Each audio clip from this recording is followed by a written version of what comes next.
What's the purpose of life? Purpose of life is real simple for me. It's Joel Goldsmith has a wonderful book called Parentheses in Eternity. And you are a parenthesis. He says your life is a parenthesis in eternity. It opens at your conception, it closes at your death, but eternity surrounds it. So that there was an instant before you came into form, if you believe in eternity, in which you went from formless to form. The question to ask is not how did I do it? Did I sign up for it? Did God do it? Is it a Big Bang Theory, which is an interesting metaphor? Or It's true, isn't it? or whatever. It's like, don't ask that question, because that's just trying to analyze, that is to break apart something that is not breakable. The Tao is trying to understand the Tao. He said, ask the question, why? Why would you go from formless to form? The answer to that is so simple for me. It's like I used to wonder about that all the time, and now it's like so simple. And to me, the purpose of life is to give. The purpose of life is to enrich the lives of others in some way. Yes. The measure of your life will not be in the duration of your life, it will be measured in the donations of your life, okay? What you are able to give of yourself. You can just give it away. Every day your form deteriorates a little more. It's heading towards the closing of parentheses. And once you know that, you can't stop that. Nobody can stop that. So all you can do is just keep giving and the more you give away, the more that comes back. What goes around comes around is not just a funny little song title. Yeah. It is a powerful, powerful message.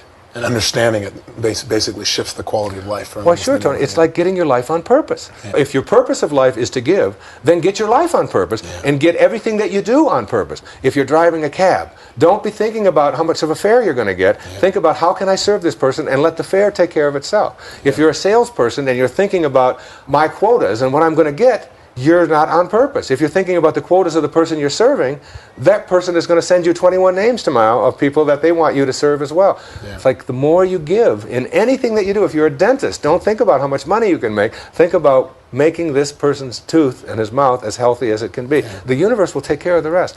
And once you get that, and it's like that's how you have to orient your whole business. That's how I've oriented my entire business of my books. Do you know that everybody who writes me a letter gets a book? It's fantastic. No charge whatsoever, no expectations, no nothing.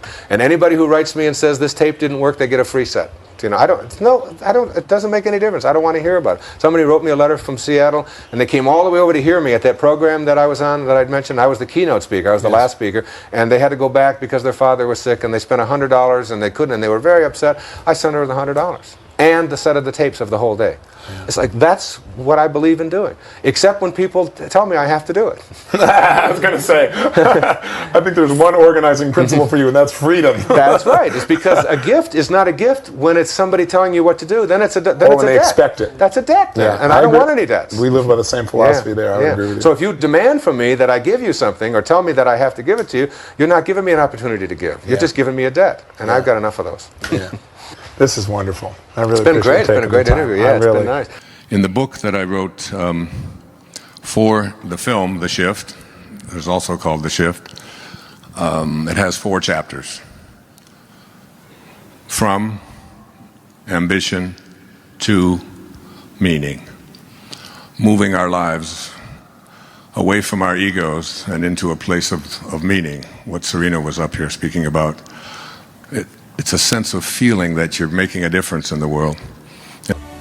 As we move into the meaning phase of our life, the afternoon of our life, we are taking the ideas and the constructs and the rules and the guidelines and the provisions that we learned in the morning of our life, which is focused exclusively on ambition. We take those same kind of constructs into the afternoon of our life when meaning is far superior to ambition. But as he says in here, we end up living a lie. And the lie is because what was true for us in the morning, which is I have to get ahead, I have to win, in the afternoon have become a lie. But we don't know how to move into the meaning phase of our life. And we can find our meaning by trusting in our nature, by recognizing that I am here to do more than just be better than somebody else. In fact, it has absolutely nothing to do with it.